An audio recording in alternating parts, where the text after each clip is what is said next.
नमस्कार दोस्तों, spectrum IAS में आप सभी का स्वागत है। हम लोग लगातार करंट अफेयर्स कर रहे हैं और आप लोग जितने लोग भी देखते हैं करंट अफेयर्स, सभी लोग सेशन को लाइक कर दिया करें, क्योंकि हमें यहाँ पे एक पॉइंट नहीं लेके आते, हम बहुत सारे पॉइंटों को लेके आते हैं। इसलिए आप सभी लोग स्पेक्ट्रम आईएएस के चैनल को सब्सक्राइब कर लें, ठीक है। दूसरी चीज दूसरी चीज, स्पेक्ट्रम आईएएस द्वारा अभी मेंस की टेस्ट सीरीज भी आयोजित की जा रही है, इसलिए सभी लोग मेंस के टेस्ट को भी आप देख सकते हैं यहाँ पे। तीसरी चीज आपको ध्यान रखना, हम लोग यहाँ पे जो क्लासेस हैं, लगातार क्लासेस चल रही हैं। आप लोग क्लास में आइए, सभी लोग कहाँ पे हैं, ये बेदा बिल्डिंग में है। कहाँ पे? बेदा बिल्डिंग में है, ये ध्यान रखिएगा। और ऑनलाइन ऑफलाइन दोनों क्लासेस चल रही है इंदौर में, तो आप लोग आ सकते हैं, इस बात को विशेष रूप से ध्यान देना। देखें, आपको क्या करना है, आजकल आयोग द्वारा जो करंट अफेयर्स है उसके को ट्रेंड में रखते हुए प्रश्न बनाए जा रहे हैं, ध्यान रखिएगा। तो सूर्य के देखो, पहला प्रश्न, सूर्य के अध्ययन के लिए निम्न में से किस अंतरिक्ष एजेंसी ने सूर्या एआई को विकसित किया? बेहद इंपॉर्टेंट है। सूर्य के अध्ययन के लिए किसने सूर्या एआई विकसित किया है, ये पॉइंट आपको ध्यान रखना है। तो किसने विकसित किया है सूर्या एआई? याद रखिएगा, किसने? नासा ने विकसित किया है। और ये नासा किसकी अंतरिक्ष एजेंसी है? आपको भी पता है, ये अमेरिका की है। किसकी है? अमेरिका की है, याद रखिएगा। और इसकी स्थापना की बात करें तो याद रखना 1958 में हुआ था। और इसरो किसकी है? भारत की अंतरिक्ष एजेंसी है इसरो, भारत की। और इसकी स्थापना याद रखना कब की गई थी? 1969 में। कब? 1969 में। मुख्यालय की बात करेंगे तो बंगलुरु है। कहाँ? बंगलुरु, ठीक है। जाक्सा याद रखिएगा, जापान की है। कहाँ की है? जापान की। और रॉस कॉस्मोस कहाँ की है? याद रखिएगा, ये रूस की है। कहाँ की है? रूस की है। ये सारे के सारे पॉइंट आपको थोड़ा सा ध्यान रखना है, ठीक है। अंतरिक्ष एजेंसियों से कभी कभी प्रश्न बन जाते हैं जब करंट में रहती ही चीजें। तो सूर्य के अध्ययन के लिए निम्न में से किस अंतरिक्ष एजेंसी ने सूर्या एआई लॉन्च की, विकसित किया है? याद रखिएगा, किसने किया है? नासा ने। ये बात आपको ध्यान रखना है यहाँ पे। नासा ने आईबीएम के साथ मिलकर सूर्या नामक, आईबीएम कंपनी है, ध्यान रखिएगा, इसके साथ मिलकर सूर्या नामक एआई मॉडल लॉन्च किया है, ध्यान रखिएगा, बहुत इंपॉर्टेंट है। नासा ने, जैसे कि अभी हम भारत ने आदित्य एल1 भेजा है मिशन। आदित्य एल1 याद रखना किससे संबंधित है? सूर्य के अध्ययन से संबंधित है। किसके? सूर्य के अध्ययन से संबंधित है, याद रखिएगा। सूर्य अध्ययन से संबंधित क्या है? आदित्य एल1। ये पॉइंट आपको ध्यान रखना। दूसरी चीज आपको यहां पे याद रखना है, यहां से ये जो सूर्या नामक एआई मॉडल लॉन्च किया है, वो क्या करेगा? याद रखना, अंतरिक्ष मौसम की सटीक भविष्यवाणी करेगा। अंतरिक्ष मौसम की सटीक भविष्यवाणी करेगा, ये पॉइंट आपको ध्यान रखना है। इसे नासा के सोलर डायनेमिक्स ऑब्जर्वेटरी के 9 वर्षों के डेटा पर प्रशिक्षित किया गया, याद रखना। मतलब 9 वर्षों के डेटा को ये अध्ययन किया, ध्यान रखिएगा। यह सौर गतिविधियों पर विश्लेषण करेगा, जिसमें पृथ्वी पर संचार, सैटेलाइट, पावर ग्रिड सुरक्षा बढ़ती है, ठीक है। ये बात याद रखना है, ठीक है। तो ये क्या नाम है? सूर्या नामक एआई मॉडल लॉन्च किया गया है। कौन सा? सूर्या नामक एआई मॉडल लॉन्च किया गया है, यह बात आपको ध्यान रखना है। देखें आगे, अगला पॉइंट यहां पे हम लोग देखते हैं। जैसे यहां पे नासा ने सौर तूफानों से पृथ्वी के चुंबकीय क्षेत्र को बचाने हेतु ट्रैकर्स मिशन लॉन्च किया, याद रखना, ये भी याद रहा, लॉन्च किया पंच मिशन, जिसमें नासा द्वारा लॉन्च किया जाएगा सूर्य के बाहरी कोरोना और सौर हवा अध्ययन करने के लिए। मतलब नासा क्या कर रहा है? लगातार काम कर रहा है। सूर्य के जो कोरोना का अध्ययन है, सूर्य के बाहरी क्षेत्र का अध्ययन है, लगातार नासा कर रहा है। ये बात आपको ध्यान रखना है। नासा ने चंद्रमा पर पानी का पता लगाने के लिए लूनर ट्रेल ब्लेजर उपग्रह लॉन्च किया, इंपॉर्टेंट है। लूनर याद रखना, लूनर ट्रेल ब्लेजर उपग्रह किसने लॉन्च किया है? याद रखना, नासा ने लॉन्च किया है चंद्रमा में। किसने लॉन्च किया है? नासा ने लॉन्च किया है, याद रखना। क्या नाम है? लूनर ट्रेबलेजर, लूनर, याद रखिएगा, ट्रेब लेजर। ये पॉइंट आपको ध्यान रखना, ये सारे के सारे पॉइंट आपको ध्यान रखना। तो लूनर ट्रेल ब्लेजर याद रखिएगा। आंध्र प्रदेश के गोदावरी जिले की रहने वाली 23 वर्षीय जानवी डांगती का नाम याद रख, साल 2029 में अंतरिक्ष यात्रा पर जाने वाली हैं, याद रखना। अंतरिक्ष यात्रा के लिए जाने वाली है कौन, याद रखना, जानवी डांगती। इंपॉर्टेंट नाम है, जानवी डांगती का नाम याद रखना। जानवी डांगती कहाँ की, आंध्र प्रदेश की हैं, और अंतरिक्ष एजेंसी में जाने वाली, अंतरिक्ष स्टेशन में जाने वाली है, ध्यान रखिएगा, ठीक है, इस बात को आपको ध्यान रखना।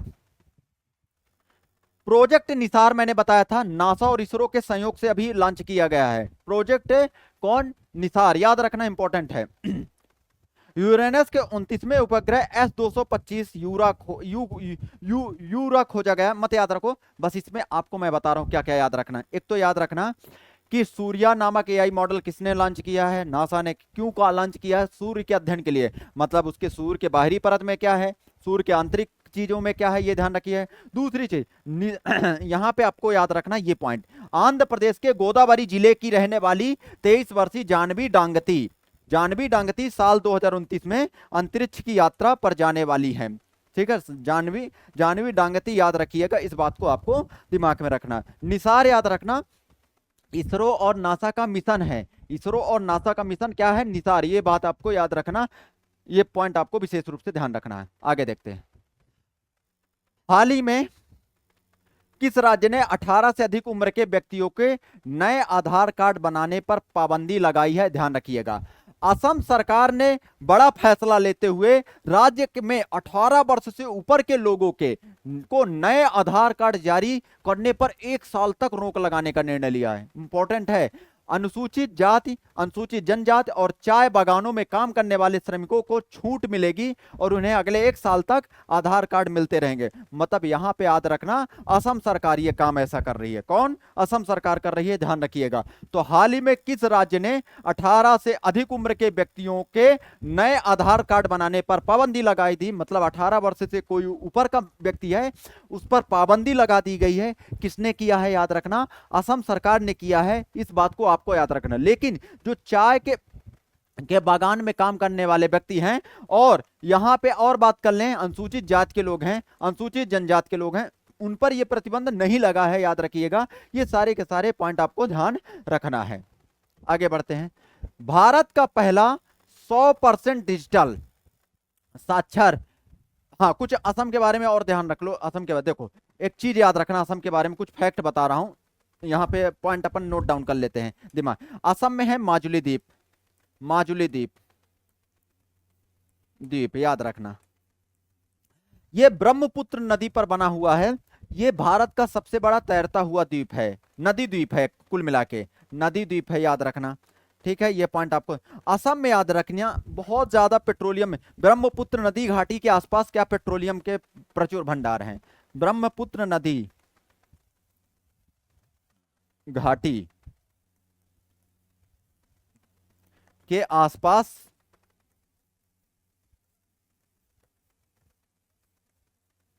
पेट्रोलियम के प्रचुर भंडार, पेट्रोलियम के प्रचुर भंडार, याद रखिएगा, ठीक है, ठीक है, ये आपको ध्यान रखना है। अब देखो और क्या याद रख सकते हैं, यहीं पे मानस अभयारण्य, काजीरंगा याद रखना, काजीरंगा, और याद रखना यहीं पे नमेरी, यहां क्या याद रखना है, ये तीनों जगह पे याद रखना, यहां पे एक सिंग वाला गेंडा पाया जाता है, गेंडा, असम का एक सिंग वाला गेंडा ही फेमस है, ध्यान रखिएगा।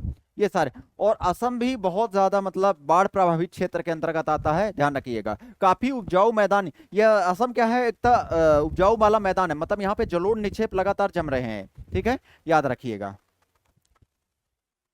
भारत का पहला 100% डिजिटल साक्षर राज्य कौन सा बना है, इंपॉर्टेंट प्रश्न है, ध्यान रखिएगा। भारत का पहला 100% डिजिटल साक्षर राज्य कौन सा बना है, बिहार, केरल, कर्नाटक, गुजरात। मतलब which state has become India's first 100% digitally literate state, याद रखना, 100% डिजिटल साक्षरता जिला कौन सा बना है, याद रखना है। ये पॉइंट सारे के सारे पॉइंट, तो कौन सा बना है, याद रखना, केरला। कौन सा बना है, केरला। ये बात आपको विशेष रूप से ध्यान देना है, ठीक है। देखो कुछ पॉइंट यहाँ पे हम लोग करेंगे व्यवस्थित तरीके से, ताकि आपको केरल भारत का 100% डिजिटल रूप से साक्षर बन गया, जिसके तहत राज्य के प्रत्येक परिवार को कम से कम एक सदस्य को कंप्यूटर चलाना और इंटरनेट का उपयोग सिखाया है। याद रखना बहुत इंपॉर्टेंट। और साक्षरता की दृष्टि से केरल बहुत, मतलब मैं आपको बता दूं, अगर साक्षरता अगर 2011 की जनगणना के आधार पर बात करें तो साक्षरता के आधार पर प्रमुख राज्य कौन है सबसे ज्यादा, तो केरल। केरल के बाद याद रखना सबसे ज्यादा इसकी साक्षरता है। दूसरी चीज, दूसरा मिजोरम, तीसरा याद रखना गोवा। याद रखना ये साक्षरता की दृष्टि से बेहद इंपॉर्टेंट राज्य हैं, ठीक ना, इनकी साक्षरता दर काफी उच्च है, याद रखिएगा। तो क्या याद रखना, केरल भारत का पहला 100% डिजिटल के रूप में साक्षर राज्य बन गया, जिसके तहत राज्य के प्रत्येक परिवार को कम से कम एक सदस्य को कंप्यूटर चलाना और इंटरनेट का उपयोग सिखाया जाता है। ध्यान रखिए, केरल भारत का 100% डिजिटल रूप में साक्षर राज्य बन गया। ध्यान, मुख्यमंत्री कौन है, पिनराई विजयन। कौन है ये मुख्यमंत्री, वहां के पिनराई विजयन ने अभी घोषणा की है आधिकारिक रूप से कि भाई ये 100% साक्षर डिजिटली राज्य बन गया है। बेहद इंपॉर्टेंट है। मैं स्टार लगा रहा हूं, जितना स्टार लगा सकता हूं, 7 स्टार लगा रहा हूं। एग्जाम के दृष्टि से बेहद इंपॉर्टेंट ये प्रश्न है, ध्यान रखिएगा, ठीक है। यह उपलब्धि वर्ष 2023 में शुरू किए गए डिजी केरलम कार्यक्रम के तहत मिली है। डिजी केरलम कार्यक्रम के तहत मिली है, यह बात आपको ध्यान रखना है। ये सारे के सारे भारत का पहला राज्य, देखो, अंतरराष्ट्रीय सीमा पर ड्रोन रोधी प्रणाली तैनात करने वाला भारत का पहला राज्य पंजाब। बहुत इंपॉर्टेंट है। मैं 7 स्टार इस प्रश्न को लगाने जा रहा हूं। क्यों इंपॉर्टेंट है, क्योंकि पंजाब वाला क्षेत्र जो पाकिस्तान से सीमा लगती है, और ये प्रश्न आपसे एग्जाम में पूछा जा सकता है, कौन से राज्य ने अपनी सीमाओं पर ड्रोन की तैनाती कर दी है। किसने कर दी है, पंजाब ने कर दी है। ये बात आपको विशेष रूप से ध्यान देना है, किसने, पंजाब ने कर दिया, स्टार लगाना। दूसरी चीज, डिजिटलीकरण कौन हुआ है राज्य, याद रखना पूरी तरह से डिजिटल शिक्षा को बढ़ावा केरला ने किया। ये पॉइंट, सरकारी कर्मचारियों के लिए सबैटिकल लीव योजना शुरू करने वाला पहला राज्य कौन बना है, सिक्किम। उतना इंपॉर्टेंट नहीं है, लेकिन सुन लो बस, सबैटिकल लीव किसने शुरू किया है, याद रखिएगा, सबैटिकल लीव किसने किया है शुरू, सिक्किम ने शुरू किया है, ठीक है। सबैटिकल लीव किसने शुरू किया है, याद रखना, सिक्किम ने। भारत की पहली एआई पावर्ड आंगनबाड़ी किस राज्य में शुरू की गई है, याद रखना, महाराष्ट्र में। मतलब एआई आधारित पावर्ड आंगनबाड़ी कार्यक्रम की शुरुआत कहां पे की गई है, भारत में, याद रखिएगा, महाराष्ट्र में शुरू की गई है। इस बात को भी आपको दिमाग में रखना है, ठीक है। किस राज्य में भारत की पहली खनन पर्यटन परियोजना शुरू की गई है, झारखंड वैसे भी कोयले की दृष्टि से बहुत संपन्न है, बहुत ज्यादा कोयलों का वहां पे खनन किया जाता है, उसके लिए स्कीम शुरू की गई है। याद रखना, खनन पर्यटन परियोजना की शुरुआत कहां पे की गई है, झारखंड में शुरू की गई है। याद रखना, खनन अनुसंधान केंद्र कहां है, झारखंड के धनबाद में है, ठीक है। ये भी पॉइंट आपको ध्यान रखना है। ये सारे के सारे पॉइंट आपको विशेष रूप से ध्यान रखना। भारत का पहला हार्नबिल संरक्षण केंद्र किस राज्य में है, तमिलनाडु। लेकिन हार्नबिल महोत्सव कहां होता है, याद रखना, कहां होता है हार्नबिल महोत्सव, याद रखना, नागालैंड में। अगर आपसे कभी पूछे हार्नबिल महोत्सव कहां होता है, नागालैंड। कहां होता है, नागालैंड। ये बात आपको विशेष रूप से ध्यान रखना। तो हार्नबिल महोत्सव कहां होता है, नागालैंड में होता है। हार्नबिल याद रखना, हार्नबिल यहां पे आपको ध्यान रखना, संरक्षण केंद्र कहां पे, किस राज्य में बनेगा, तमिलनाडु में। क्रूज भारत मिशन में शामिल होने वाला पहला राज्य गुजरात है। क्रूज भारत मिशन में शामिल होने वाला पहला राज्य कौन सा है, गुजरात है। ये पॉइंट आपको ध्यान रखना। तो क्रूज भारत मिशन में शामिल होने वाला पहला राज्य कौन सा है, गुजरात। ये पॉइंट आपको दिमाग में रखना है। जहाजों के लिए समर्पित नीति पेश करने वाला पहला राज्य, गाय को राजमाता की उपाधि धारण देने वाला पहला राज्य कौन सा है, महाराष्ट्र। याद रखना, भारत की पहली एआई यूनिवर्सिटी महाराष्ट्र। बहुत इंपॉर्टेंट है। देखो ये सारे के सारे, देखो मैं आपको बता रहा हूं, एक भी पॉइंट आपको मिस नहीं करना है, क्योंकि यहां से एग्जाम में मुझे लग रहा है देखने को मिलेगा प्रश्न। एक तो डिजिटल साक्षरता को केरल ने बढ़ावा दिया, ये याद रखना। ड्रोन रोधी प्रणाली किसने तैनात किया, पंजाब ने, ये याद रखना। तीसरी चीज, पहली एआई पावर्ड आंगनबाड़ी किस राज्य में है, याद रखना, महाराष्ट्र में। कहां पे है, महाराष्ट्र में। इस बात को भी आपको दिमाग में रखना है। ये पॉइंट आपको दिमाग में रखना है। किस राज्य में भारत की पहली खनन पर्यटन परियोजना शुरू की जाएगी? झारखंड में शुरू की गई। ये भी पॉइंट आपको याद रखना। भारत की पहली हॉर्नबिल संरक्षण केंद्र किस राज्य में है? तमिलनाडु। कहां पे है? तमिलनाडु। ये बात आपको दिमाग में रखना है। क्रूज भारत मिशन में शामिल हॉर्नबिल होने वाला पहला राज्य गुजरात, याद रखना। ठीक है, याद रखना। ये भारत की पहली एआई यूनिवर्सिटी किसे बनाया गया? महाराष्ट्र में। किसे? महाराष्ट्र में। ये पॉइंट आपको याद रखना। ठीक है, दूसरी चीज, गाय को राजमाता की उपाधि किसने दिया है? महाराष्ट्र सरकार ने दिया है। ये बात आपको ध्यान रखना है। ये सारे के सारे पॉइंट को आपको ध्यान रखना है। जहाजों के लिए समर्पित नीति पेश करने वाला पहला राज्य, याद रखना, महाराष्ट्र। भारत का पहला लकड़ी का गुरुद्वारा, बेहद इंपॉर्टेंट, ध्यान रखना। लकड़ी का पहला गुरुद्वारा विधानसभा में पारित हुआ कहां पे? पंजाब में, याद रखना। तो भारत का पहला लकड़ी का गुरुद्वारा कहां पे बनाया जाएगा? याद रखना, कहां पे बनाया जाएगा? याद रखना, पंजाब में। दूसरी चीज, विधानसभा में सांकेतिक भाषा लागू करने वाला भारत का पहला राज्य पंजाब। मतलब सांकेतिक भाषा का लागू करने वाला भारत का पहला राज्य कौन है? याद रखिएगा, सांकेतिक भाषा को लागू करने वाला भारत का पहला राज्य कौन सा है? पंजाब है। ये पॉइंट आपको विशेष रूप से ध्यान देना। ये सारे के सारे पॉइंट को आपको दिमाग में रखना है। भारत के पहले तितली अभयारण्य स्वयं का ओटीटी प्लेटफॉर्म लॉन्च करने वाला पहला राज्य केरल। भारत का पहला तितली अभयारण्य, याद रखना, केरल में बनाया गया। कहां पे? केरला में। ये बात आपको दिमाग में रखना। ये सारे के सारे पॉइंट को आपको दिमाग में रखना है। तो भारत का पहले तितली अभयारण्य, याद रखिएगा, कहां पे? केरला में बनाया गया। स्वयं का ओटीटी प्लेटफॉर्म लॉन्च करने वाला भारत का पहला राज्य, याद रखना, केरल है। ठीक है, स्वयं को टी लॉन्च करने वाला भारत का पहला राज्य केरल है, याद रखिएगा। भारत का पहला पूर्ण डिजिटल साक्षर केरल। वरिष्ठ नागरिक आयोग स्थापित करने वाला पहला भारतीय राज्य केरल। मतलब वरिष्ठ नागरिक आयोग भी इसने बनाया है, याद रखिएगा। किसने बनाया है? केरला ने बनाया। तो ये सारे के सारे बिंदु आपके लिए बेहद इंपॉर्टेंट है। ये एग्जाम की दृष्टि से इतने इंपॉर्टेंट है। हाँ, केरल के बारे में तो क्यों थोड़ा याद रखना। ये वाला बेल्ट क्या कहलाता है? मालाबार तट कहलाता है। ठीक है, मतलब अगर आपसे कभी एग्जाम में पूछे कि मालाबार तट कहाँ है? केरला में। और केरल की झीलों को क्या कहा जाता है? याद रखना, केरल की जो झील है उन्हें कहा जाता है कयाल। क्या कहा जाता है? कयाल। ये पॉइंट आपको ध्यान रखना। इन्हें ही लैगून झील के नाम से जाना जाता है। ठीक है, जैसे अष्टमुडी झील, याद रखना, वेम्बनाड झील, ये कयाल के अंतर्गत आती हैं। या सबसे पहले बारिश इसी मालाबार तट में देखने को मिलती है। दक्षिण पश्चिम मानसून, मतलब कुल मिला के पश्चिमी घाट में वर्षा देखने को मिलती है। ये बात आपको दिमाग में रखना है। ये सारे के सारे पॉइंट को आपको विशेष रूप से दिमाग में रखना है। चलें, किस शहर में 15वां भारत जापान वार्षिक शिखर सम्मेलन का आयोजन होगा? अब देखो, यहां पे नहीं होगा एक्चुअली में, टोक्यो ऑप्शन में नहीं है। यहाँ पे टोक्यो हो गया, मुंबई हो गया, इन्होंने मिस किया है, मिस प्रिंट, कोई बात नहीं। मुंबई, दिल्ली हो गया और भोपाल। तो याद रखिएगा कहां पे ये हुआ है, किस शहर में 15वां भारत जापान वार्षिक शिखर सम्मेलन हुआ है? याद रखिएगा, कहां पे? टोक्यो में। इस बात को आपको विशेष रूप से ध्यान देना है। तो टोक्यो में अभी भारत और जापान का आर्थिक सहयोग को बढ़ावा देने के लिए, आर्थिक हो गया, सामाजिक हो गया, सांस्कृतिक हो गया, राजनीतिक हो गया, हर तरह के, मतलब भारत और जापान एक मित्रवत संबंध स्थापित करने के लिए लगातार काम कर रहा। और जापान के प्रधानमंत्री कौन है? इस्का सिगारू। जापान के पीएम कौन है? याद रखिएगा, जापान के पीएम कौन है? इशिका सिगारू।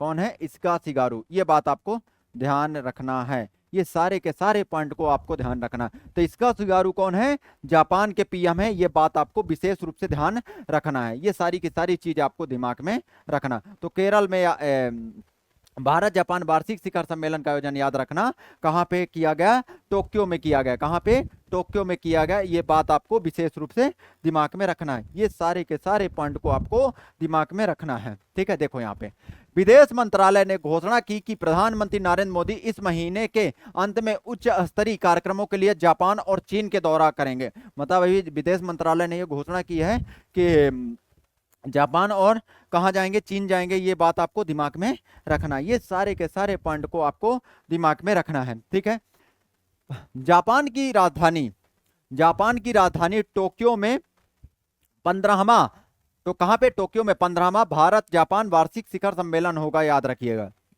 पीएम मोदी जापानी पीएम शिगेरू इस्बाई, अभी बताया ना इसका शिगोरी या शिगेरू इस्बाई याद रखने के साथ अपनी पहली शिखर बैठक करेंगे, ध्यान रखना। दोनों नेता क्षेत्रीय और वैश्विक मुद्दों, मतलब क्षेत्रीय एवं वैश्विक मुद्दों, मतलब राजनीतिक की बात करेंगे, वैश्विक मुद्दों की बात करेंगे, हर तरह की भाई हमारा आप किस आधार पर सहयोग करोगे, आयात निर्यात को हमारे सहयोग करोगे कि नहीं करोगे, हमारे विभिन्न मुद्दों को आप उठाओगे कि नहीं उठाओगे, ये सारी की सारी, राजनीतिक हो गया, सांस्कृतिक हो गया, आर्थिक हो गया, सामाजिक हो गया, ये सारी की सारी चीजें आपको दिमाग में रखना है। ये पॉइंट आपको विशेष रूप से ध्यान, और लोगों के बीच संबंधों को कवर करने वाली विशेष रणनीति और वैश्विक साझेदारी की समीक्षा करेंगे। ये पॉइंट आपको विशेष रूप से ध्यान देना है।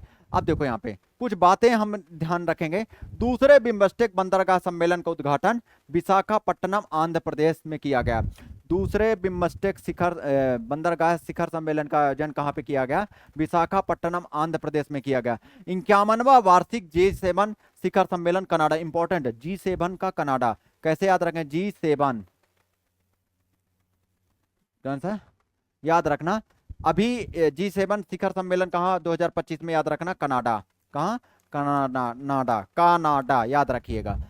ग्लेशियरों के संरक्षण पर उच्च स्तरीय अंतरराष्ट्रीय सम्मेलन दुशांबे, याद रखना तजाकिस्तान। मतलब ग्लेशियर जो पिघल रहे हैं लगातार ग्लेशियर पिघलने से क्या है? जल स्तर में भी वृद्धि हो रही है, ठीक है। ग्लेशियर पिघलने के पीछे मुख्य कारण तो बताया जा रहा है ग्लोबल वार्मिंग है। तो उससे संबंधित बैठक कहाँ हुई है? दुशांबे में हुई है। कहाँ पे हुई है? दुशांबे तजाकिस्तान में हुई है। इस बात को आपको दिमाग में रखना है, ये सारे के सारे पॉइंट को आपको दिमाग में रखना है, ठीक है, ध्यान रखिएगा। बेब्स नामक दुनिया का सबसे बड़ा इंटरटेनमेंट सम्मेलन मुंबई में हुआ। बेब्स नामक दुनिया का सबसे बड़ा, याद रखिएगा, इंटरटेनमेंट सम्मेलन कहाँ पे हुआ है? मुंबई महाराष्ट्र में हुआ है। कहाँ पे हुआ है? मुंबई महाराष्ट्र में हुआ। ये बात आपको दिमाग में रखना है, ये सारे के सारे पॉइंट को आपको दिमाग में रखना है। तो बेब्स नामक, याद रखिएगा, दुनिया का सबसे बड़ा इंटरटेनमेंट, क्या? इंटरटेनमेंट सम्मेलन कहाँ पे? मुंबई में आयोजित किया गया। कहाँ पे? मुंबई में। ये बात आपको दिमाग में रखना है, ये सारी की सारी चीज। 150वें अंतर संसदीय संघ शिखर सम्मेलन, उतना इंपॉर्टेंट है। विश्व आर्थिक मंच की 55वीं वार्षिक बैठक, याद रखना स्विट्जरलैंड के दावोस में, ये इंपॉर्टेंट है, स्विट्जरलैंड के दावोस में आयोजित किया जाएगा, ठीक है ना। 55वीं बैठक का आयोजन कहाँ पे? स्विट्जरलैंड के दावोस में किया जाएगा। ये बात आपको दिमाग में रखना है, ये सारे के सारे पॉइंट आपको ध्यान रखना। तो क्या क्या? एक तो बिम्स्टेक बंदरगाह सम्मेलन कहाँ पे किया गया? आंध्र प्रदेश के विशाखापट्टनम, ये पॉइंट याद रखना। G7 का बैठक कहाँ पे हुई है? याद रखना कनाडा में, ये याद रखना, ठीक है। ग्लेशियरों के संरक्षण पर उच्च स्तरीय अंतरराष्ट्रीय सम्मेलन तजाकिस्तान, दुशांबे की राजधानी, दुशांबे जो है तजाकिस्तान में किया गया, ध्यान रखिएगा ये सारे के सारे पॉइंट, ठीक है। बेब्स नामक दुनिया का सबसे बड़ा इंटरटेनमेंट सम्मेलन मुंबई में, कहाँ पे? मुंबई में, ये बात आपको ध्यान रखना। 150वें अंतर संसदीय, देखो, विश्व आर्थिक मंच की 55वीं वर्षगांठ वार्षिक बैठक कहाँ पे? दावोस स्विट्जरलैंड में, याद रखिएगा। विश्व आर्थिक मंच की 55वीं वार्षिक बैठक कहाँ पे? दावोस में की गई, याद रखना। सागरमाथा संवाद काठमांडू, सागरमाथा संवाद याद रखिएगा, काठमांडू में आयोजित किया गया, ध्यान रखिएगा। 8वां हिंद महासागर सम्मेलन, याद रखना मस्कट ओमान में।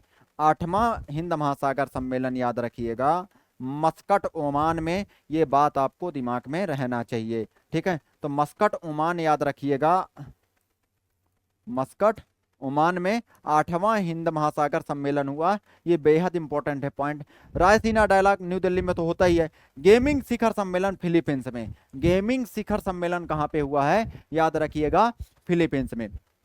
कहाँ पे? गेमिंग शिखर सम्मेलन, याद रखना, फिर कहाँ पे? फिलीपींस में। इस बात को भी आपको ध्यान रखना है, ठीक है। Miss world 2025 India, miss world 2025 कहाँ होगा, याद रखिएगा इंडिया में। ये बातें आपको दिमाग में सारे के सारे पॉइंट में आपको ध्यान रखना है। एशियाई कुश्ती चैंपियनशिप 2025 कहाँ पे, जॉर्डन में, ध्यान रखना। एशियाई कुश्ती चैंपियनशिप कुश्ती कहाँ पे होगी, जब जब जॉर्डन में खेलेंगे, ऐसे याद रखो। एशियाई कुश्ती चैंपियनशिप कहाँ पे, मिस वर्ल्ड कहाँ पे मिलेगी, याद रखना।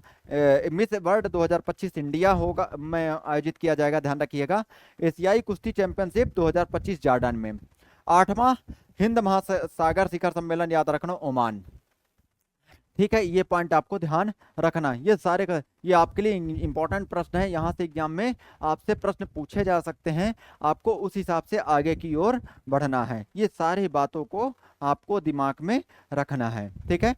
तो हम लोग इसी तरह आगे की ओर बढ़ते चले जाएंगे और लगातार हम लोग करते हैं। आप लोग स्पेक्ट्रम आईएएस के चैनल को ज्वाइन कर लें और टेलीग्राम चैनल को भी ज्वाइन कर लें। लगातार यहाँ पे सारी चीजें हो रही है और याद रखना एग्जाम की दृष्टि से बेहद इंपॉर्टेंट चीज कराई जा रही है। तो आप लोग बने रहिए, हम लोग आगे की ओर बढ़ते हैं।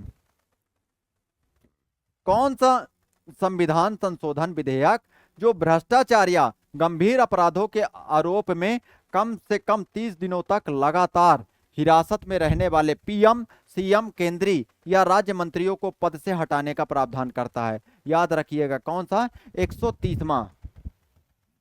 कौन सा, 100, बहुत इंपॉर्टेंट है ये, बहुत ज्यादा स्टार लगा रहा हूं, 7 स्टार, बेहद इंपॉर्टेंट प्रश्न है। कौन सा संविधान संशोधन विधेयक जो भ्रष्टाचार या गंभीर अपराधों के आरोप में कम से कम 30 दिनों तक लगातार हिरासत में रहने वाले पीएम, सीएम, केंद्रीय या राज्य मंत्रियों को पद से हटाने का प्रावधान करता है। Which amendment bill of the constitution provide of the remove of PM, CM, central of state minister who are in continuous detention for at least 30 days on charges corruption और सीरियस क्राइम, याद रखिएगा कौन सा, 130वां विधेयक पारित किया गया है, संशोधन विधेयक। ये बात आपको ध्यान रखना है, बेहद इंपॉर्टेंट प्रश्न है, इस बात को आपको दिमाग में रखना है। ये सारे के सारे पॉइंट आपको दिमाग में रखना। विधेयक का परिचय ध्यान रखो। यहाँ पे बात करते हैं, आगे की ओर बात करें। गृह मंत्री अमित शाह ने 2025 में लोकसभा में संविधान 130वां संशोधन विधेयक पारित किया है, पेश किया है, जो भ्रष्टाचार या गंभीर अपराधों में के आरोप में कम से कम 30 दिनों तक लगातार हिरासत में रहने वाले केंद्रीय या राज्य मंत्री को पद से हटाने का प्रावधान करता। बहुत इंपॉर्टेंट है विधेयक और इससे संबंधित 2 वैधानिक संशोधन केंद्र शासित प्रदेशों के लिए संसद की संयुक्त समिति की समीक्षा के लिए भेजे गए हैं। विधेयक को पारित होने के लिए उपस्थित और मतदान करने वाले सदस्यों के 2/3 बहुमत की आवश्यकता है।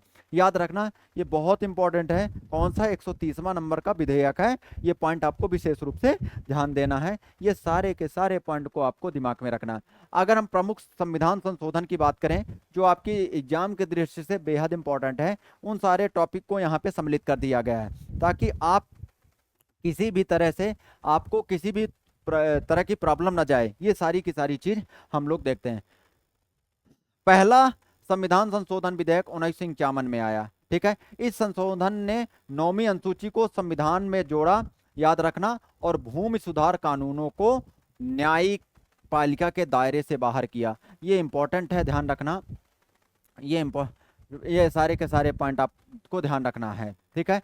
42वां संविधान संशोधन, इसे क्या कहा जाता है, याद रखिएगा, लघु संविधान कहा जाता है। क्या कहा जाता है, लघु संविधान। इसने प्रस्तावना में बदलाव किए और मौलिक कर्तव्यों को जोड़ा, याद रखना, लोकसभा और राज्य विधानसभा का कार्यकाल बढ़ाया। यह याद रखिएगा। ये कौन सा, 42वां संविधान, मतलब 42वां जब संविधान संशोधन हुआ था उसमें लोकसभा और राज्यसभा वो कार्यकाल बढ़ गया था, याद रख, राज्य विधानसभा का कार्यकाल बढ़ गया था, मतलब 5 से 6 वर्ष हो गया था। लेकिन जब 44वां संविधान संशोधन आया था तो फिर इसके कार्यकाल को वही 5 वर्ष कर दिया गया था। ये बात आपको ध्यान रखना है, इस बात को विशेष रूप से दिमाग में रखना है। तो इसे लघु संविधान की संज्ञा दी जाती है, किसे, 42वां संविधान। 21वां संविधान संशोधन याद, हाँ, कब आया था 42वां, 1976 में आया था। ये बात आपको दिमाग में रखना है। 21वां संविधान संशोधन याद रखना 1967 में।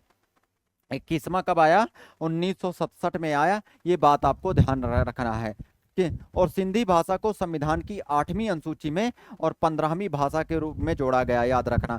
तो सिंधी भाषा को याद रखना, याद रखना क्या, सिंधी भाषा को संविधान की 8वीं अनुसूची में और 15वीं भाषा के रूप में जोड़ा गया। ये बात आपको विशेष रूप से दिमाग में रखना। ये सारे के सारे पॉइंट को आपको दिमाग में रखना है। 71वां संशोधन 1992 कोंकणी, मणिपुरी, नेपाली भाषाओं को 8वीं अनुसूची में शामिल किया गया। ठीक है, कौन कौन सी? नमक याद रखना, 71वां संविधान संशोधन में नमक याद रखना, न से याद रखना नेपाली, माँ से याद रखना मणिपुरी, के का से याद रखना कोंकणी, इनको सम्मिलित किया गया है। ये बात आपको विशेष रूप से दिमाग में रखना है। ये सारे के सारे पॉइंट आपको दिमाग में रखना है। ठीक है, तो कोंकणी, मणिपुरी और नेपाली भाषाओं को 8वीं अनुसूची में शामिल किया गया है। ये बात आपको दिमाग में रखना है। ये सारी के सारे पॉइंट को आपको विशेष रूप से दिमाग में रखना है। ठीक है, ध्यान रखना है। तो 71वां संविधान संशोधन कब किया गया, याद रखना। उसके तहत कोंकणी, मणिपुरी और नेपाली भाषाओं को 8वीं अनुसूची में सम्मिलित किया गया है। ये बात आपको दिमाग में रखना है। आगे बढ़ते हैं। किस पड़ोसी देश के पूर्व राष्ट्रपति और 6 बार पीएम रह चुके रानिल विक्रमसिंघे को गिरफ्तार कर लिया गया? बहुत इंपॉर्टेंट प्रश्न है। अभी तो कौन है यहाँ के राष्ट्रपति? अगर हम बात करें, अगर हम बात करें यहाँ पे राष्ट्रपति कौन है प्रेजेंट में? अनुरा दिसानायके, अनुरा दिसानायके, अनुरा भंडार के दिसानायके, याद रखना। याद रखना कहाँ के हैं ये? कहाँ के हैं? श्रीलंका के राष्ट्रपति हैं, श्रीलंका के राष्ट्रपति हैं, ये याद रखना। दूसरा पॉइंट आपको यहाँ पे अगर याद रखना है तो यहाँ के हरनी अमरासूरिया कौन है? पीएम है। हरनी अमरासूरिया पीएम। पीएम कौन है? हरनी अमरासूरिया। हरनी अमरासूरिया यहाँ की कौन है? पीएम है, याद रखिएगा। तो किस पड़ोसी देश के पूर्व राष्ट्रपति, मतलब विच नेबरिंग, याद रखना, countries farmer president and 6 time PM Ranil Wickremesinghe was arrested, याद रखना। कहाँ के हैं? याद रखना, ये कहाँ के हैं? श्रीलंका के हैं। कहाँ के? श्रीलंका के हैं। इस बात को आपको ध्यान रखना है। ठीक है, ये बात आपको विशेष रूप से ध्यान रखना। श्रीलंका के पूर्व राष्ट्रपति और 6 बार के प्रधानमंत्री रहे रानिल विक्रमसिंघे को अगस्त 2025 में गिरफ्तार कर लिया गया। उन्हें अपने राष्ट्रपति कार्यकाल के दौरान विदेश में निजी यात्रा के लिए सरकारी धन का उपयोग करने के आरोप में गिरफ्तार किया गया। ऐसा ही होता है कि जब दूसरी सरकार आती है ना, तब अटैक करती है। इस बात को आपको ध्यान रखना। जब दूसरी सरकार आती है ना, तब ये सब चीज़ों पे अटैक करती है। तो इस बात को आपको ध्यान रखना। ये सारे के सारे बिंदु को आपको ध्यान रखना है। ठीक है, तो धन का उपयोग करने के आरोप में गिरफ्तार किया गया, ध्यान रखिएगा। श्रीलंका राष्ट्रपति, याद रखना, अनुरा कुमारा दिसानायके, अभी बताया। प्रधानमंत्री हरनी अमरासूरिया है, याद रखना। मुद्रा श्रीलंकाई रुपया। भाषा याद रखना, सिंगली एवं याद रखना तमिल। राजधानी जयवर्धनेपुरम कोट्टे है, ध्यान रखिए। और कोलंबे कार्यकारी और न्यायिक राजधानी मानी जाती है। क्या? कोलंबो याद रखना, कार्यकारी और न्यायिक राजधानी मानी जाती है। इस बात को आपको दिमाग में रखना है। ये बात आपको विशेष रूप से दिमाग में रखना है। ठीक है, हम लोग आगे की ओर बढ़ते हैं। संयुक्त राष्ट्र ने मध्य पूर्व में पहली बार किस जगह अकाल की घोषणा की है? संयुक्त राष्ट्र ने मध्य पूर्व में पहली बार किस जगह अकाल की घोषणा की है? Iraq, Gaza, Iran, West Bank, याद रखना। गाजा, कौन सी? गाजा शहर है, याद रखना। बहुत इंपॉर्टेंट है यह, आपको एग्जाम की दृष्टि से इतना इंपॉर्टेंट है, ऐसे प्रश्न पूछे जाए। गाजा स्ट्रिप है कहाँ पे? भूमध्य सागर में है। कहाँ पे है? भूमध्य सागर में है। ये बात आपको ध्यान रखना है। ठीक है, अगर सेशन आप लोगों को अच्छा लगता है तो लाइक एंड शेयर करना ना भूलें, और लगातार लाइक एंड शेयर करें। ठीक है, इस बात को। और सभी लोग स्पेक्ट्रम आईएएस के टेलीग्राम चैनल को ज्वाइन कर लें। हम लोग लगातार प्रश्न करेंगे और मैं आपको एग्जाम में दिखाऊंगा कि कैसे प्रश्न आ रहे हैं। ये बात आपको ध्यान रखना। तो संयुक्त राष्ट्र ने 22 अगस्त 2025 को आधिकारिक तौर पर गाजा में अकाल की घोषणा की है, याद रखना। संयुक्त राष्ट्र ने के विशेषज्ञों ने कहा कि 5 लाख लोग विनाशकारी भूख का सामना कर रहे हैं, ध्यान रखें, क्योंकि वह गाजा जो क्षेत्र है लगातार विवादित है, ठीक है ना, लगातार वहां पे संघर्ष रहता है। फिलिस्तीन और इजराइल के फिलिस्तीन और इजराइल के बीच ये लगातार विवादित क्षेत्र, ध्यान रखिएगा। संयुक्त राष्ट्र सहायता प्रमुख टॉम फ्लेचर ने कहा कि अकाल को पूरी तरह से रोका जा सकता था। उन्होंने कहा कि इजराइल द्वारा व्यवस्थित अवरोध के कारण फिलिस्तीनी क्षेत्रों में भोजन नहीं पहुंच सका और इजराइल ने गाजा पर पूर्ण कब्जा करने का ऐलान अगस्त 2025 में किया। याद रखना, इजराइल ने गाजा पर पूरी तरह से कब्जा करने की बात की कही है और पूरी तरह से इजराइल क्या कर रहा है, गाजा पर कब्जा करना चाहता है। ये बात आपको दिमाग में रखना, ये सारे के सारे पॉइंट को आपको दिमाग में रखना है। आगे देखते हैं। अच्छा, ये तो प्रश्न हो गया था, हाल ही में किस राज्य ने 18 से अधिक उम्र के व्यक्तियों के आधार कार्ड बनाने पर प्रतिबंध लगा दिया? असम सरकार ने। ये मैंने पॉइंट आपको बता दिया था, ठीक है, ये पॉइंट, हाँ ये ध्यान रख लीजिए। यहाँ के मुख्यमंत्री कौन? हेमंत बिस्वा, याद रखना। राजधानी दिसपुर है, ठीक है। ये कटी बिहू का आयोजन कहाँ पे किया जाता है? यहीं पे किया जाता है, ये बात आपको दिमाग में रखना। कुछ चीजें यहाँ पे आप देख सकते हैं असम से संबंधित, ये जो आपके एग्जाम के दृष्टि से बेहद इंपॉर्टेंट है, ये एग्जाम के दृष्टि से आपके लिए बेहद इंपॉर्टेंट है, ये पॉइंट आपको ध्यान रख सकते हैं। देखें क्या क्या पॉइंट यहाँ पे अगर ध्यान रखना है। गेड़ों के अवैध शिकार और अवैध वन्यजीव व्यापार को रोकने के लिए ऑपरेशन फाल्कन बहुत इंपॉर्टेंट है, स्टार लगा रहा हूं 7, मतलब असम सरकार ने ऑपरेशन फाल्कन की शुरुआत की है। किसकी? असम सरकार ने, याद रखना, ऑपरेशन फाल्कन की शुरुआत की है। जो अवैध गैंडों का अवैध शिकार होता है उसको रोकने के लिए, याद रखना, ऑपरेशन फाल्कन किसने शुरू किया है? असम सरकार ने, ठीक है ना, ध्यान रखें, शुरू किया गया। यूनेस्को की विश्व विरासत सूची में ऐतिहासिक मोइदाम को शामिल किया। मोइदाम ये 43वां नंबर का, 43 नंबर का विश्व धरोहर स्थल है, याद रखिएगा। कौन से नंबर का? 43वां नंबर का विश्व धरोहर स्थल है, ये बात आपको दिमाग में रखना। ये सारे के सारे पॉइंट को आपको दिमाग में रखना। लेकिन 44वां नंबर का कौन सा विश्व धरोहर स्थल? तो याद रखना, शिवाजी के किलो को शामिल किया गया, 12 किलो को शामिल किया गया। कितने? 12 किलो को शामिल किया गया है, ये बात आपको याद रखना। और 12 किलो में से 11 किले महाराष्ट्र में है और 1 किला तमिलनाडु में है, ध्यान रखना। कहाँ का? 11 किला कहाँ है? याद रखना, महाराष्ट्र। और 1 किला कहाँ है? याद रखना, तमिलनाडु, तमिलनाडु। ये बात आपको ध्यान रखना, ये सारे के सारे पॉइंट आपको ध्यान रखना है। किया गया।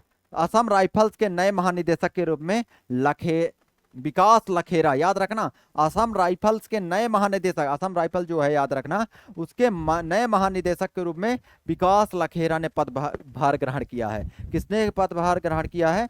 विकास लखेरा ने पदभार ग्रहण किया है, ये बात आपको दिमाग में रखना है। किसने? विकास लखेरा ने, ये बात आपको दिमाग में रखना है। असम का अपना स्वयं का सैटेलाइट लॉन्च किया, असम ने अपना स्वयं का सैटेलाइट लॉन्च किया है, ये बात आपको विशेष रूप से ध्यान है। ट्रांसजेंडर समुदाय को ओबीसी का दर्जा भी असम ने दिया है।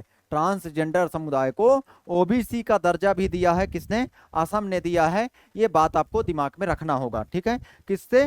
ट्रांसजेंडर समुदाय को ओबीसी का दर्जा असम ने दिया है, ये बात आपको ध्यान रखना है।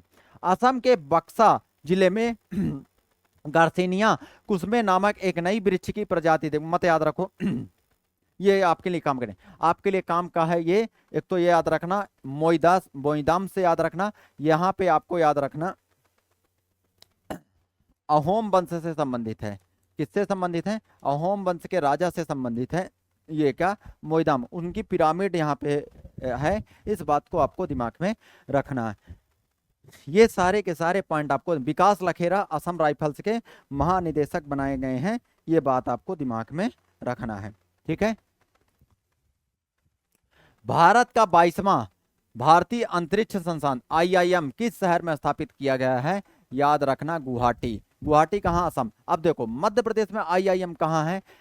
इंडियन इंस्टीट्यूट ऑफ मैनेजमेंट, याद रखिएगा, इंडियन इंस्टीट्यूट, इंडियन, याद रखना, institute management, Indian institute management याद रखिएगा कहाँ पे है, इस बात को आपको ध्यान रखना। तो ये कहाँ पे है इंडियन इंस्टीट्यूट ऑफ मैनेजमेंट, याद रखना। ये भारतीय प्रबंधन संस्थान कहाँ पे है अगर बात करें तो ये कहाँ पे, IIM याद रखना गुवाहाटी में है। कहाँ पे, गुवाहाटी में। और ये 22वां नंबर का है। कौन से नंबर का, 22वां नंबर का है, ये बात आपको ध्यान रखना है। ठीक है, ये पॉइंट। और मध्य प्रदेश में कहाँ, इंदौर में, इंदौर में। ये बात आपको विशेष रूप से ध्यान रखना है। गुवाहाटी की स्थापना के बाद यह देश का 22वां IIM होगा। गौरतलब है कि असम की आबादी 3 करोड़ से अधिक है, लेकिन यहाँ अब तक कोई IIM मौजूद नहीं है, ध्यान रखिएगा।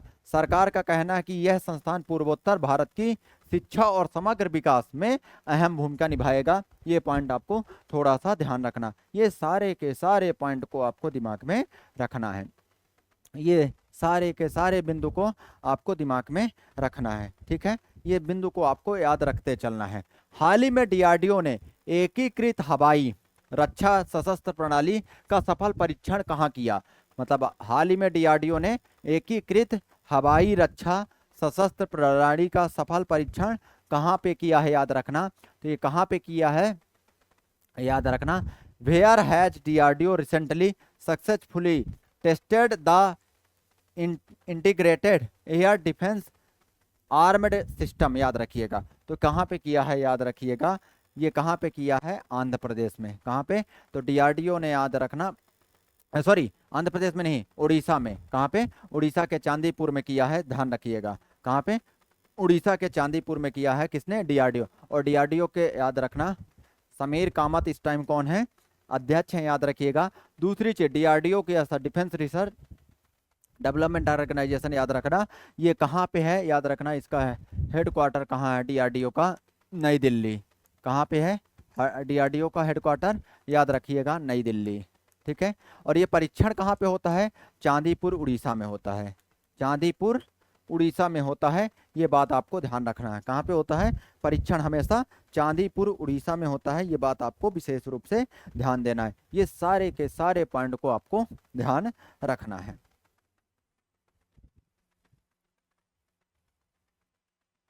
हाल ही में प्रधानमंत्री मोदी ने कहाँ ओटा सिमरिया गंगा पुल का उद्घाटन किया है, याद रखिएगा। ये कहाँ पे ओटा सिमरिया पुल का उद्घाटन किया है, याद रखना। कहाँ पे किया है, ये पॉइंट आपको ध्यान रखना है। ये कहाँ पे, Aunta Simaria. Where has prime minister Modi recently inaugurated Aunta Simaria the पुल का कहाँ पे उद्घाटन किया है, याद रखिएगा। ये कहाँ पे किया है, पश्चिम बंगाल में। ये पॉइंट आपको दिमाग में रखना है, ये बात आपको ध्यान रखना है। चले, भारत का पहला स्वदेशी अंतरिक्ष स्टेशन सपना अब हकीकत बनने को तैयार है। ठीक है, भारत का पहला स्वदेशी अंतरिक्ष स्टेशन बनने जा रहा है, ध्यान रखिएगा। भारत का पहला स्वदेशी अंतरिक्ष स्टेशन बनने जा रहा है, ध्यान रखिएगा इस बात को। तो ठीक है, इसरो ने पहली बार दिखाया भारतीय अंतरिक्ष स्टेशन का स्केल मॉडल।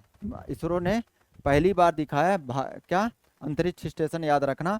इसरो ने पहली बार दिखाया भारतीय अंतरिक्ष स्टेशन का स्केल मॉडल, ये पॉइंट आपको दिमाग में रखना है। बैतूल में, याद रखना, बना प्रदेश का पहला ताप्ती कंजर्वेशन रिजर्व। 250 वर्ग किलोमीटर का जंगल शामिल। ठीक है, 250 किलोमीटर का जंगल शामिल, याद रखिएगा। बैतूल में बना प्रदेश का पहला ताप्ती कंजर्वेशन रिजर्व। 250 वर्ग किलोमीटर का जंगल शामिल याद रखिएगा। जिले में प्रदेश का पहला कंजर्वेशन रिजर्व बनाया गया है, जिसका नाम ताप्ती कंजर्वेशन रिजर्व रखा गया। हाल ही में राज्य वन्यजीव बोर्ड की बैठक ने इस प्रस्ताव को मंजूरी दी गई थी और अब राज्य सरकार ने इसका की अधिसूचना जारी कर दी है। यह रिजर्व बैतूल, भैंसदेही और आसपास के जंगलों में करीब 250 वर्ग किलोमीटर क्षेत्र में फैलेगा। मतलब याद रखना, भैंसदेही कहाँ पे पड़ता है, ये बैतूल में पड़ता है। ताप्ती रिजर्व कंजर्वेशन बनाया जा रहा है, बहुत इंपॉर्टेंट है, ये बैतूल में बना है, क्योंकि ताप्ती नदी का उद्गम ही बैतूल क्षेत्र से माना जाता है। ये बहुत इंपॉर्टेंट, ध्यान रखिएगा। ठीक है, ध्यान रखना। यह होते हैं कंजर्वेशन, यह बफर जोन जैसा होता है। इसमें संबंधित इलाकों में के रहवासी समुदाय की सहभागिता से वनों एवं वन्य जीवों के संरक्षण के साथ लोगों की आजीविका दोनों को सुरक्षित रखा जाता है। ध्यान रखिए, तमिलनाडु का विदय मरूर गांव देश का पहला कंजर्वेशन रिजर्व है। याद रखना, देश का पहला कंजर्वेशन रिजर्व कौन है? तमिलनाडु का विदय कौन सा है? तिरुविदय मरूर, याद रखिएगा। ठीक है, इस बात को आपको ध्यान रखना है, ये सारे के सारे पॉइंट आपको ध्यान रखना है। ठीक है, यह इस गांव के प्राचीन शिव मंदिर परिसर में 7 एकड़ जमीन पर मौजूद है। देश में फिलहाल कुल 115 कंजर्वेशन रिजर्व, बैतूल 116वां होगा, इसमें सर्वाधिक 33 जम्मू कश्मीर में है, याद रखना। और ये सारी के कंजर्वेशन रिजर्व में मेलघाट टाइगर रिजर्व और सतपुड़ा टाइगर रिजर्व के बीच का एक महत्वपूर्ण कॉरिडोर की तरह कार्य करेगा। ठीक है, मेलघाट याद रखना टाइगर रिजर्व कहाँ पे? महाराष्ट्र में। सतपुड़ा टाइगर रिजर्व कहाँ पे? मध्य प्रदेश में। उसके बीच एक कॉरिडोर की भांति काम करेगा। ये सारे के सारे पॉइंट आपको ध्यान रखना है, ये सारे बिंदु आपको बहुत इंपॉर्टेंट है।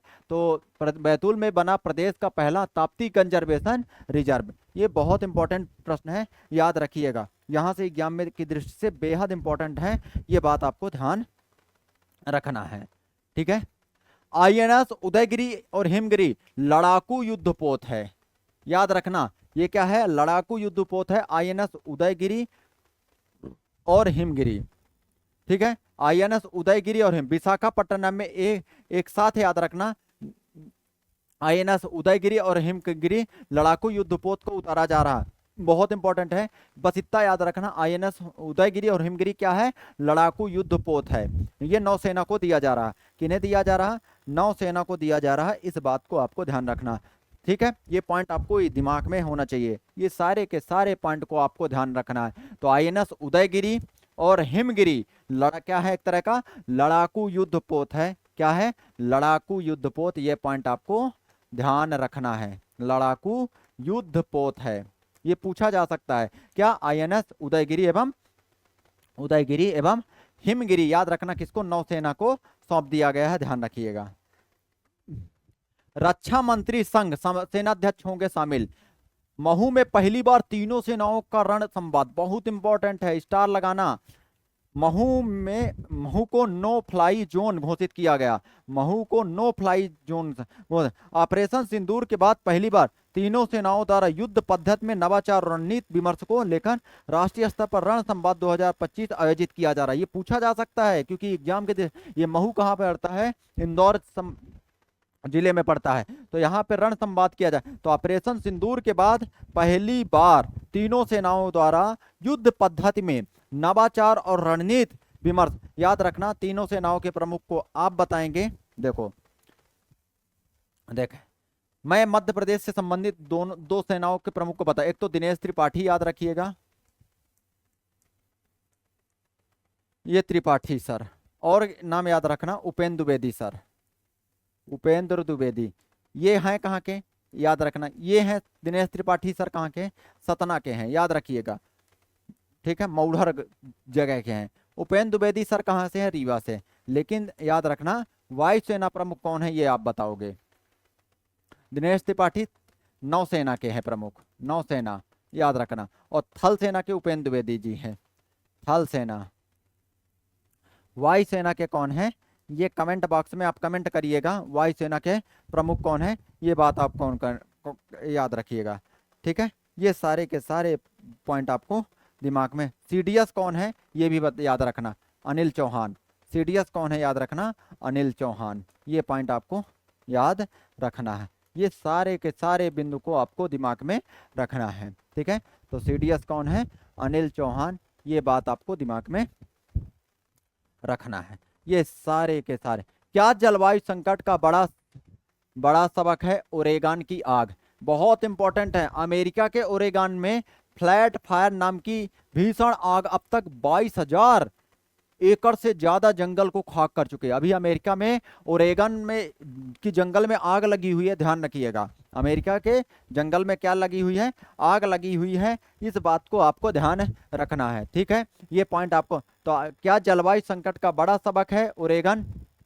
क्या जलवायु संकट का बड़ा संकट है ओरेगन, याद रखना। ओरेगन की आग कहाँ पे? याद रखना ये ओरेगन की आग कहाँ लगी है? अमेरिका में लगी हुई है, बहुत इंपॉर्टेंट है। ये आप मेंस में आप पुटअप कर सकते हैं और प्रीलिम्स के दृष्टि देखो, इससे क्या होता है? आर्थिक नुकसान भी होता है जब आग लगती है, पर्यावरणीय संकट भी होते हैं, भारत के लिए इससे क्या होगा, भारत में पिछले कुछ सालों में जंगलों की आग की घटनाएं तेजी से बढ़ी है। हिमालय में तापमान बढ़ने से देवदार और चीड़ के जंगल का ज्यादा ज्वलनशील हो रहे हैं। मध्य भारत में सूखा और तेज हवाएं आग फैलाने में मदद करती हैं। यह संकेत है कि हम जंगलों की सुरक्षा को सिर्फ स्थानीय मुद्दा नहीं बल्कि राष्ट्रीय सुरक्षा और जलवायु नीति का हिस्सा मानना होगा। ये मेंस की दृष्टि से बेहद इंपॉर्टेंट टॉपिक है, ध्यान रखिएगा। आगे का रास्ता क्या है, स्मार्ट तकनीक से अर्ली वार्निंग सिस्टम लगाए जाएं, बहुत इंपॉर्टेंट है। जंगलों में फायर स्नाइन और वाटर टैंक जैसी बुनियादी सुविधाओं को उपलब्ध है। ये बहुत, ये इंटरव्यू की दृष्टि से बेहद इंपॉर्टेंट प्रश्न है। इंटरव्यू हो गया और मेंस की दृष्टि से बेहद इंपॉर्टेंट प्रश्न है, इस बात को आपको दिमाग में रखना है। ये सारी की सारी बातें आपको दिमाग में रखना है, ये सारे के सारे पॉइंट आपको ध्यान रखना है। आगे देखें, ज्यूरिख और ओस्लो दुनिया के सबसे स्मार्ट शहर बनेंगे। तो ज्यूरिख और ओस्लो याद रखना, स्विट्जरलैंड का ज्यूरिख और ओस्लो नॉर्वे का याद रखना, सबसे स्मार्ट शहर बनेंगे। ये बात आपको ध्यान रखना है, ये बात आपको विशेष रूप से दिमाग में रखना है। ये सारे के सारे पॉइंट आपको दिमाग में रखना है। भारत के शूटर ऐश्वर्य प्रताप तोमर कजाकिस्तान में हुई 16वीं एशियन शूटिंग चैंपियनशिप में पुरुषों की 50 मीटर एयर राइफल 3 पोजीशन में याद रखना गोल्ड मेडल जीता। बहुत इंपॉर्टेंट है, याद रखना, बहुत ज्यादा इंपॉर्टेंट है, इस बात को आपको ध्यान रखना है, ठीक है। तो भारत के शूटर ऐश्वर्य तोमर ने कजाकिस्तान में हुई 16वीं एशियन शूटिंग चैंपियनशिप में पुरुषों की 50 मीटर राइफल 3 पोजीशन में याद रखना मेडल जीता है। ये बात आपको ध्यान रखना है, ठीक है, ये पॉइंट आपको ध्यान रखना है, ठीक है। और कुछ भी यहाँ पे, हाँ, चेतेश्वर पुजारा याद रखना, ये अंतरराष्ट्रीय क्रिकेट से क्या कर लिए हैं, संन्यास ले लिए हैं। ये बात आपको दिमाग में रखना है। ये सारे बैतूल में बना, ये तो बता ही चुका हूँ, बैतूल में बना जो कंजर्वेशन की बात कर रहे हैं, ये देखो, अच्छा ये, अच्छा वही है, आपने, कोई बात नहीं। बैतूल में बना प्रदेश का पहला ताप्ती कंजर्वेशन, ये मैंने बता, तो ताप्ती याद रखना। ताप्ती नदी, देखो एक चीज मैं बता देता हूँ ताप्ती नदी के संबंध में, ताप्ती नदी को सूर्यपुत्री कहा जाता है, सूर्यपुत्री कहा जाता है। दूसरी चीज, यह मध्य प्रदेश, महाराष्ट्र और गुजरात में प्रवाहित होती है, ये याद रखना, ठीक है। इसमें इसी ताप्ती नदी पे उकाई परियोजना है, उकाई परियोजना, काकरापारा परियोजना,